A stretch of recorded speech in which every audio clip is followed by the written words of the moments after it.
جویا human development foundation registered کے جنوبی Punjab office سے لال خان جودھیانہ کی رپورٹ کے مطابق فاؤنڈیشن کے بانی صدر محمد صفدر سعید جویا نے شفیق آباد رجحان کے باسیوں خصوصاً یاسین جویا کی درخواست پر سرپرست اعلیٰ محترم افتخار احمد خان جویا کو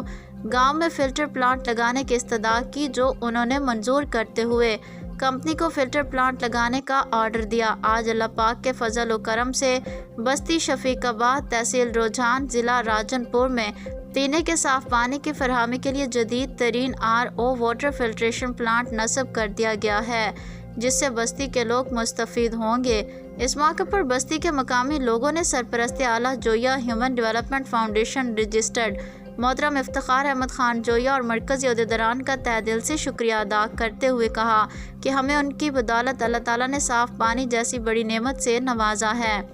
اللہ تعالیٰ ان مخیر حضرات کو دن دگنی رات چگنی ترقی اور صحت والی لمبی زندگی عطا فرمائے، تاکہ اس طرح صدقہ جاریہ جیسے کاموں سے غریب، مسکین اور نادار لوگوں کا سہارا بنتے رہیں۔ مقامی بستی کے لوگوں نے کہا کہ ہم آج بہت خوش ہیں، روزانہ کی بنیاد پر ہمیں صاف پانی میسر ہوگا۔ فلٹریشن پلانٹ کے لیے کمرہ اور جگہ مقامی بستی والوں نے فاؤنڈیشن کو عطیہ کی ہے، جبکہ بجلی بل، دیکھ بھال اور مرمت وغیرہ کے اخراجات کے لیے 10 رکنی کمیٹی تشکیل دی گئی ہے۔